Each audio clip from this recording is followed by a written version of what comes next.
չնայած այդքան ուշ ժամին, բայց դուք բոլորդ ներկա եք, ես պատկերացնում եմ դա ինչ աստիճան, որոշակի իմաստով նաև ձեր գործունեության մեջ արտասովոր էր, թեև այս վերջին տարիների ընթացքում մեր գործընկերները, լրագրողները ապացուցել են, որ անհնարինը եւս կարող են կատարել։ Մեր գործընկերներից մեկին երեկ երեկոյան, երբ հարցնում էր, թե լավ ինչքան երկար է տևելու եւ այլ, հատուկ ասեցի, հիմա մի հատ բարձրաձայնեմ էլ, որ լրագրողների ցավը տանեմ, ապրեք դուք։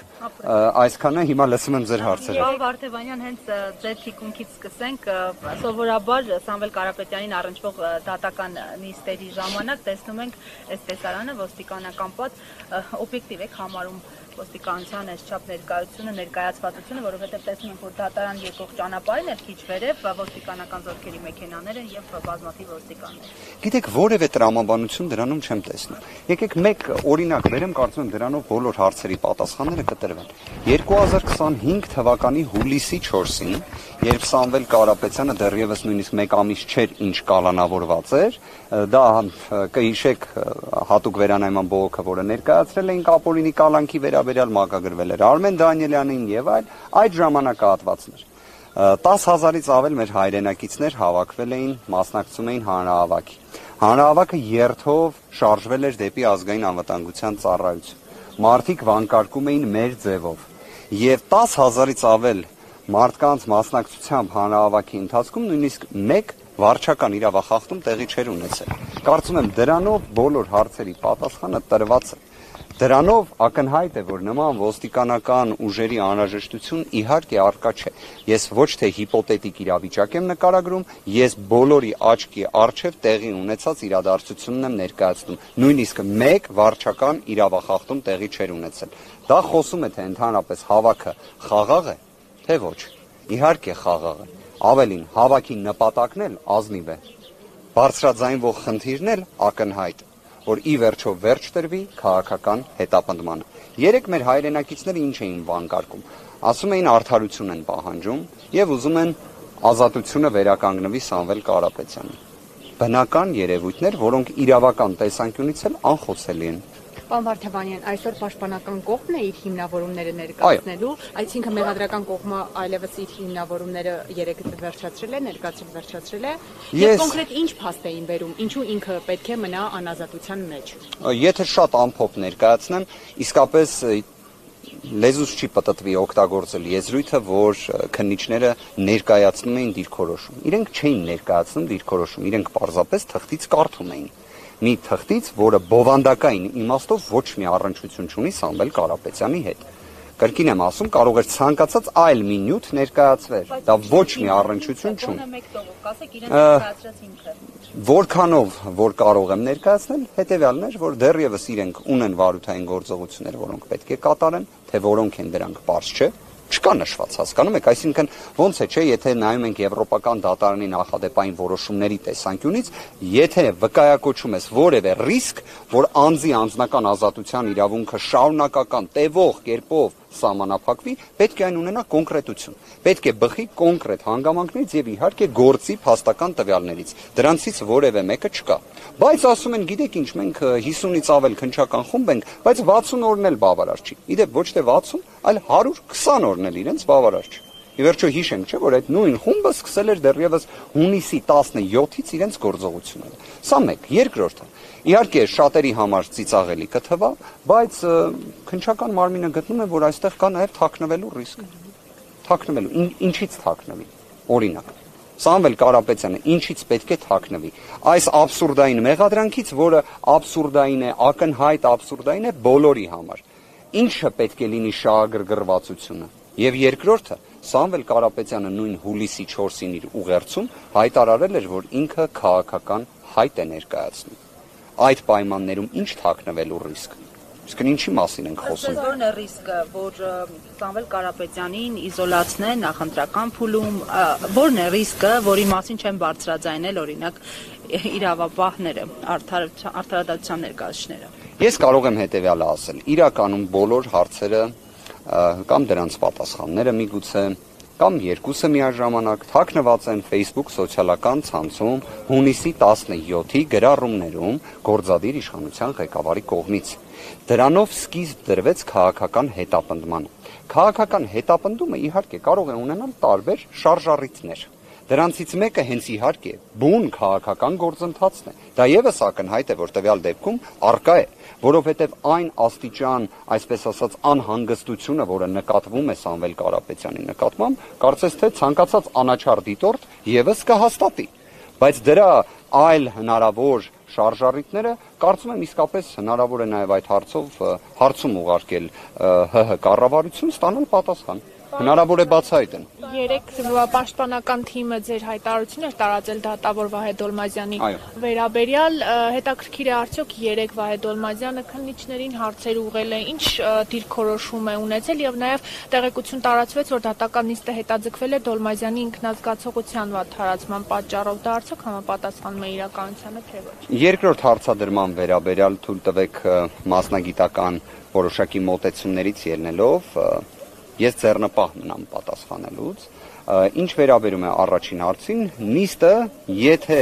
այսպես ասած զերծ պահենք թղթից կարդալու գործընթացը, որոշակի դինամիզմ ուներ իր մեջ։ Արդյոք դա հուսադրող է թե ոչ, դեռևս վաղ է դրա մասին խոսել։ Մենք բոլոր դեպքերում ցանկացած դատական նիստի ներկայանալով փորձում ենք կատարել հնարավոր առավելագույնը, աբսուրդը ընդգծելու եւ նաեւ հնարավոր իրավական, այսպես ասած, լուծումները ընդգծելու համար։ Մենք ինչ որ իմաստով գտնվում ենք մի, չգիտեմ, ոռոգայթի մեջ կամ մի անհասկանալի իրավիճակի մեջ, որտեղ մեր ակնկալիքը երևի թե տոկոսային հարաբերակցությամբ ասեմ 5-ից 10% իրավաբանությունն է։ Եթե 5-ից 10% իրավաբանություն, արդարադատություն, արդար դատաքննության իրավունք ապահովի, ապա քաղաքական հետապնդումը ոչ թե ամբողջությամբ կդադարեցվի, քանի որ քաղաքական հետապնդումը դա իրենից մի առանձին գործընթաց է ենթադրում, բայց առնվազն իրավունքների կոպտագույն խախտումները կարող են նվազել այդ 5-ից 10% իրավաբանության հնարավորության դեպքում, ամենայն պատասխանատվությամբ եմ ասում, որովհետև կարծում եմ Հայաստանի Հանրապետության ցանկացած մեր քաղաքացուն, որ հարց ուղղվի, թե ինչի համար է Սամվել Կարապետյանը շուրջ 4 ամիս անազատության մեջ,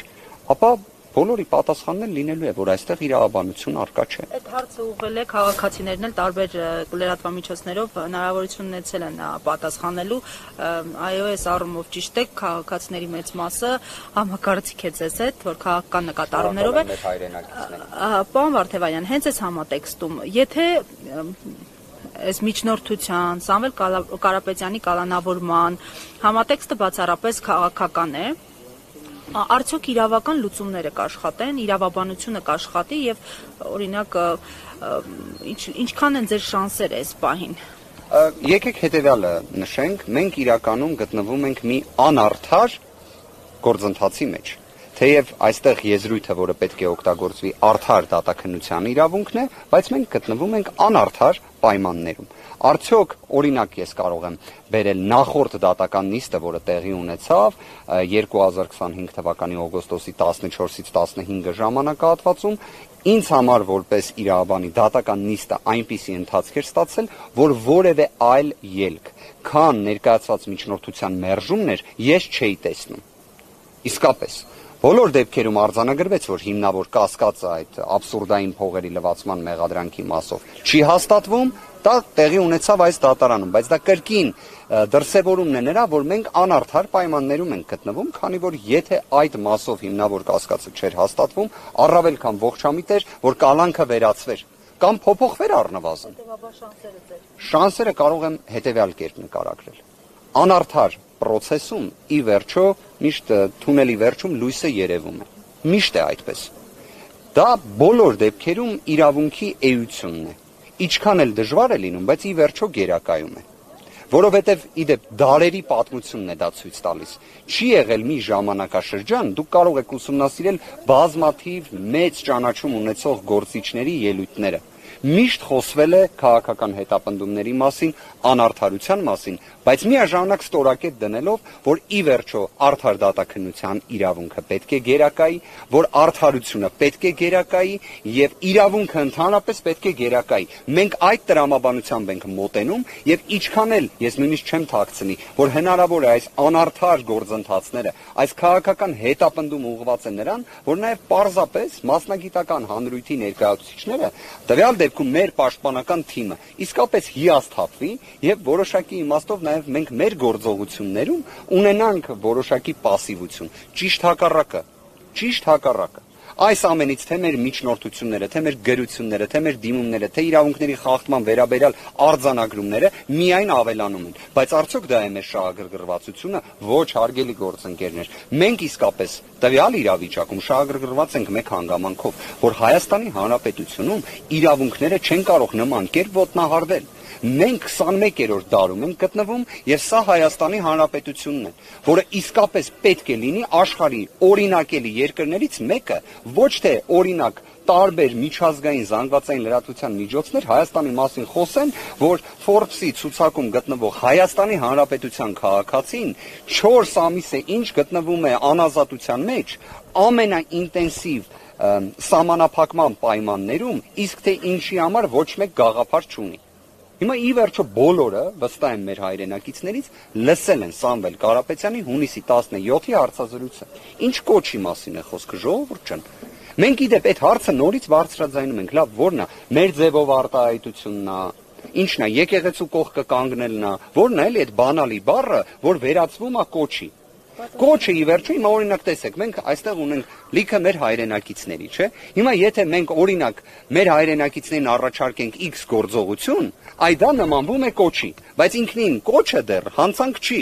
Այդ կոչը պետք է ուղղված լինի կոնկրետ ինչ-որ մի ապօրինության։ Հիմա ենթադրենք 2018 թվականին բազմաթիվ կոչեր են հնչել այն ժամանակ ազգային ժողովի պատգամավոր Նիկոլ Փաշինյանի կողմից, որպես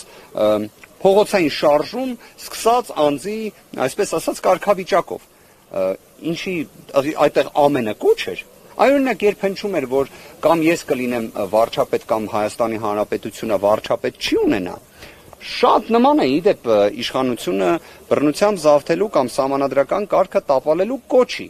բայց ենթադրենք, որ եթե քաղաքական գործիչները չհաջողեն, մենք էլ մեր ձևով կմասնակցենք այդ գործընթացին, իդեպ 168-ի մեր գործընկերներն են, որ ներկա են, դուք վստահ եմ տեղյակ եք, որ մասնակցել արտահայտությունը գրվել էր միջամտել եւ որ պատկերացնեք սկզբնաղբյուր կայքում է եղել եւ պատկերացրեք պարզաբանելու սկզբնաղբյուր կայքում է եղել բոլոր լրատվականները նույն ձևով կոպի են արել բայց քանի որ 168-ը սիրելի լրատվամիջոց է եւ բոլոր ասեմ ավելին եւ օգտվել էին 168-ից ասեմ ավելին ես եկեք ձեզ մի հետաքրքիր հանգամանք բացահայտեմ ոչ միայն ընթերցում են այլ նաեւ տվյալ դեպքում այս քրեական վարույթի նյութ է հանդիսանում հենց 168-ի կողմից հրապարակված հատվածը եւ ինչն է հետաքրքիր։ Ես ենթադրենք նայել եմ տեսանյութը եւ տեսել եմ, որ այնտեղ օգտագործվում է մասնակցել, ոչ թե միջամտել, չէ՞։ Պատկերացնում եք, որ օրինակ դատախազության եւ քննչականի գործընկերները դա չեն նայել։ Եւ ի սկզբանե նյութերը գնացել են միջամտելով։ Հիմա հարգելիներս, այս պարագայում հունիսի 17-ի Facebook-յան գրառումների հետ կապված, ես օրինակ իսկապես հարց ունեմ։ Իսկ այդ գրառումները օրինակ զննվել են քննչական մարմնի կողմից։ Օրինակ իրենց հետաքրքիր չէ, ինչի համար է գործադիր իշխանության ղեկավարը միջամտել եզրույթը օգտագործում։ Ինչի համար է գործադիր իշխանության ղեկավարը Սամվել Կարապետյանի մասին խոսում։ Ավելին, ցուցումներ էլ տալիս իրավապահներին, օրինակ դա չեն ուզում քննության առարկա դարձնել։ Իհարկե միգուցե հիմա էլ քննչական մարմինը կասի, որ հենց այդ գործողությունը պետք է անեն, ու Սամվել Կարապետյանը կարող է խոչընդոտել այդ գործողություններին։ Դե հիմա աբսուրդ ինչի՞ չէ, մի հատ էլ հարցաքննվել, քանի որ ինքն էլ ասել էր մենք մեր ձևով կմիջամտենք։ Այ հետաքրքիր հանգամանք եք բարձրացնում։ Ես օրինակ սկսել էի Facebook-յան գրառումները զննելու մտքից, դուք ավելի առաջ գնացիք, որ ընդհանրապես հարցաքննելու հարց բարձրաձայնվեր։ Կարծում եմ նախաքննական մարմինը այսօրվա պայմաններում երբեք նման գործողություն չի կատարի։ Իսկ դուք որպես պաշտպանական կողմ օրինակ հնարավոր է որևէ փուլում միջնորդեք, որպեսզի Նիկոլ Փաշինյանը դատարանում հարցաքննվի։ Եկեք որևէ մի գործողություն չբացառենք այս փուլում, բայց ես առնվազն գիտեմ մի բան, որ այս քրեական վարույթի ամբողջ հարցերը, պատասխանները, ակունքը, առիթը, ընդհանրապես ամենը ինչ կատարվում է հենց հունիսի 17-ի այդ մի քանի Facebook-յան գրառումների մեջ են, որը իդեպ, այսպես ասած, առնվազն մեղմ ասած զարմանալի է նաև ցանկացած միջազգային գործունեություն իրականացնող իրավաբան լինի, իրավապաշտպան լինի, ԶԼՄ ներկայացուցիչ լինի, իսկապես բոլորի համար շոկային է, որ գործադիր իշխանության ղեկավարը նման ձևով գրառումներ է կատարում եւ մի հատ էլ ցուցումներ է տալիս, հաշվեհարդարի խոստում է տալիս, որը առնվազն տեսել ենք, թե 120 օր ինչպես է կատարյալ կերպով իրացվում։ Պարոն Վարդևանյան, այսօր դատական նիստի մասնակցելու է պարոն Ամստերդամը, թե ոչ, եւ երեք նա ասուլիսի ժամանակ ասել էր, որ մենք ամեն օր կգրոհենք Փաշինյանին եւ Հայաստանի միջև Սամվել Կարապետյանի ազատ արձակվելը, եւ սա շատերի կողմից հանդիսացավ որպես կոչ, թեև նա ասել էր, որ իրավաբանորեն իրավական տեսակ։ Ես այսպես ասեմ, կարծում եմ Ամստերդամի ելույթները նաեւ հասանելի են օրինակ YouTube-ում, ենթադրենք իր հարցազրույցը Տակեր Կարլսոնի հետ։ Հասանելի է YouTube-ում, դուք էլ կարող եք ուսումնասիրել, այնտեղ եւս բավականին սուր հռետորաբանություն է օգտագործում, բայց վստահ եղեք, համոզված եղեք, Հայաստանի Հանրապետությունը գրոհելու կամ նման եզրույթները, ես նույնիսկ կարծում եմ միգուցե թարգմանության խնդիր է եղել, որովհետև Ամստերդամի հետ խոսելու ընթացքում կարող եմ ասել վերջինս չափազանց տպավորված է Հայաստանի Հանրապետության թե բնակիչներով, թե Հայաստանի Հանրապետությունով, այլ հարց որ բնավ տպավորված չէ քաղաքական հետապնդումներով, սա այլ պատմություն է, բայց այդպիսի ձևակերպումների տեսանկյունից կարծում եմ դա որոշակի առումով կիսա ճշմարտություն է նման կերպ մեկնաբանելը։ Հավատացած եղեք, եթե հենց ուղիղ նման ձևակերպում լիներ, առաջին նախատողները կամ քննադատողները կամ դրա վերաբերյալ գնահատական տվողները լինելու ենք մենք, որովհետև ես առնվազն թե իմ գործընկերները որևէ մի պահ երևի թե տեղ չենք տվել մեր վերաբերմունքի տեսանկյունից Հայաստանի Հանրապետության նկատմամբ։ Չեմ կարող այս բանին ասել։